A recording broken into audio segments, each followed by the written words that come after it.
former inmate of the Monroe County Jail is suing after he says a deputy punched him several times in the face. Ron Spitzer shows us video of the incident and shares what happened afterwards.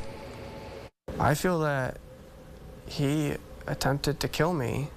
Richard Dzionara-Norsen was an inmate at the Monroe County Jail. He's talking about this moment when he was punched in the face multiple times by jail deputy Brett Kirkpatrick, after David Gertin, another jail officer, already had him against a wall, until Dzionara-Norsen says he lost consciousness. I woke up with I couldn't hear anything, but I remember seeing a huge pool of blood, and that was scary.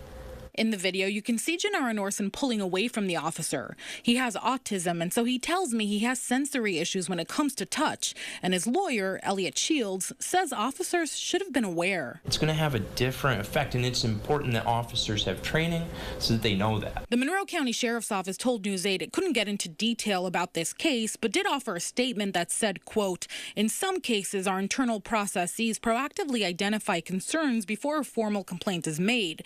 This includes conducting thorough investigations, consulting with the Monroe County District Attorney's Office when appropriate, and assessing both external, criminal, and internal, disciplinary actions as warranted. When necessary, we implement corrective measures, including discipline and training, to ensure accountability and uphold the highest standards of professional conduct." Internally, they did launch an investigation, finding that Kirkpatrick used excessive force.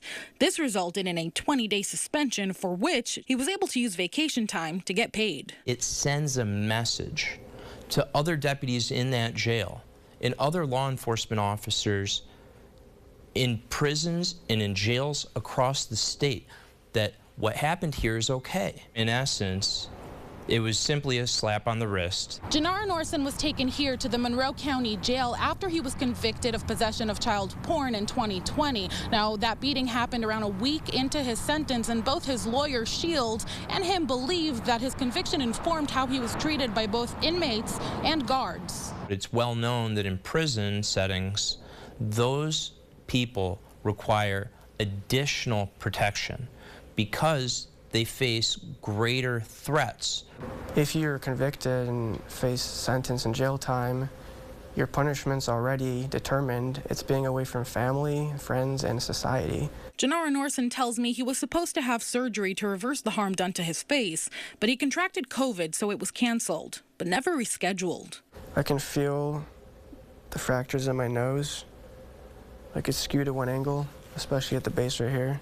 It's disconnected. Dzionara-Norsen says he wants Kirkpatrick to be prosecuted. Reporting from Rochester, Ron Spitzer, News 8. All right.